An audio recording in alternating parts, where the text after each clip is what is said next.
Early voting now underway in Virginia. Voters there going to decide the attorney general, the lieutenant governor, and of course the governor. So far, we have seen historic turnout in this election. According to the Virginia Public Access Project, more than 145,000 people have already cast their ballots in the first week of voting alone, which is more than double the amount at this point back in 2021. And we've got some new polling from Emerson College and the Hill showing which way Virginians are leaning in this election.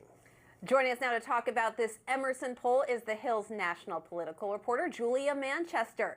So, Julia, what was your main takeaway from this new data? Well, first of all, we are seeing Abigail Spanberger consistently lead Winsome Earle-Sears in public polling. This data shows her with a 10-point lead, 52% to 42%. Now, compared to the first Emerson College poll of this cycle in Virginia, we saw that it was neck and neck. Both candidates were in the 30s. But now that we are after Labor Day, early voting has commenced. We are seeing voters activated. And if you're Abigail Spanberger, you're feeling pretty good right now. You know, another interesting point that stuck out to me was President Trump's approval rating and disapproval rating in Virginia.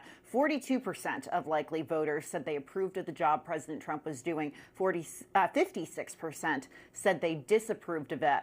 That's going to be tough for Winsome Earle-Sears, especially in the wake of this government shutdown. If we see Virginia voters end up blaming Republicans in the administration for this shutdown, that's not going to bode well for her. Now, look, some in this Earle-Sears camp say it's just one poll, but we're starting to see a little bit of consistency, right? I mean, we've got some numbers comparing January to September, both Emerson polls. The first poll in January of 2025, we've seen Spanberger support jump 10%. It was 42 then, and now stands at 52. Earle-Sears just picking up 1 percentage point, and the share of undecided voters has fallen by 11%.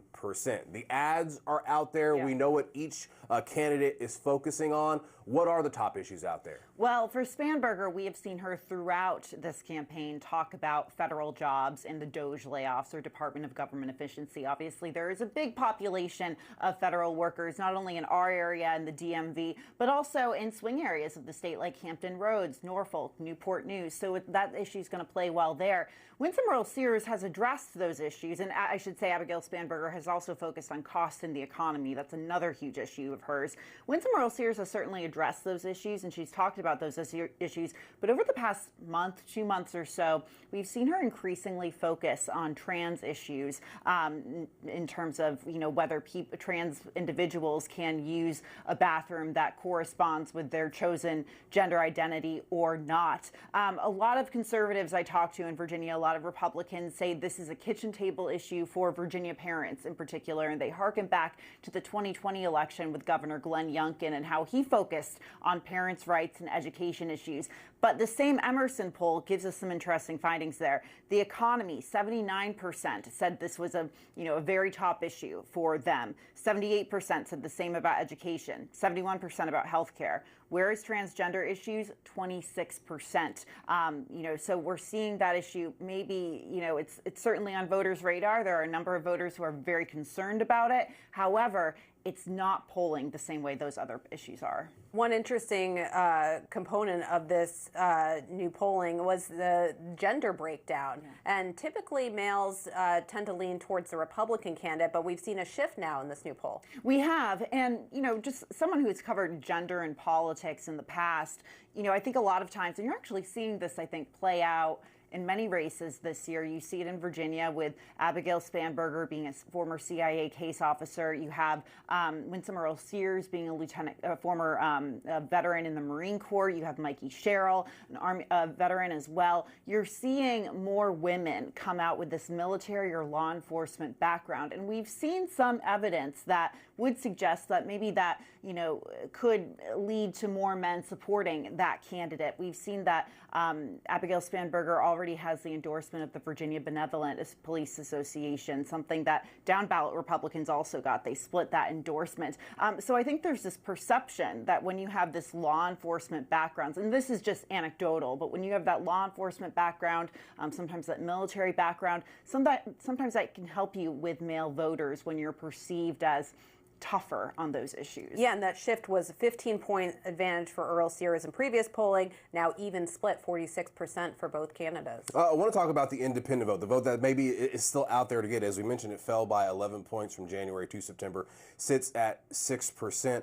How are both of these candidates going after that sort of independent voter out there who maybe doesn't feel like they have a home in either party? Right, right. So Spanberger has focused on that issue of cost and affordability, something that Republicans were very smart to focus on in 2024, and it worked for them across the country. We've seen her take a page out of that playbook, and now that we're not necessarily seeing inflation decrease under the Trump administration, that's working for Abigail Spanberger with some of those independent swing voters.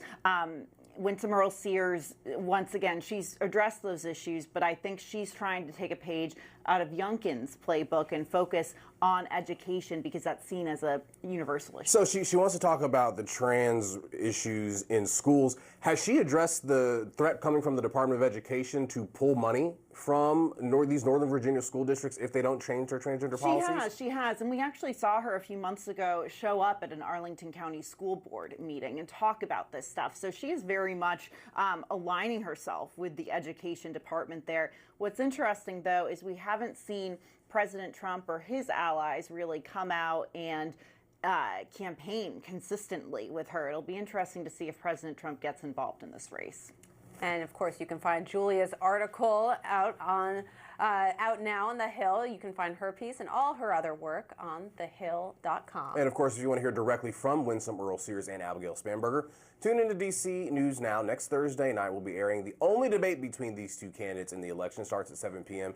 and will be held at Norfolk State University. Julie, real quick, going to be able to sit down with Winsome Earle-Sears? Has she gotten back to you? Not yet. I hope so soon, though. It'll be good to get her perspective on a lot of All right. Well, it is great to get your perspective on this race. We appreciate the time. Thanks, Julie. Thanks so much, Julia.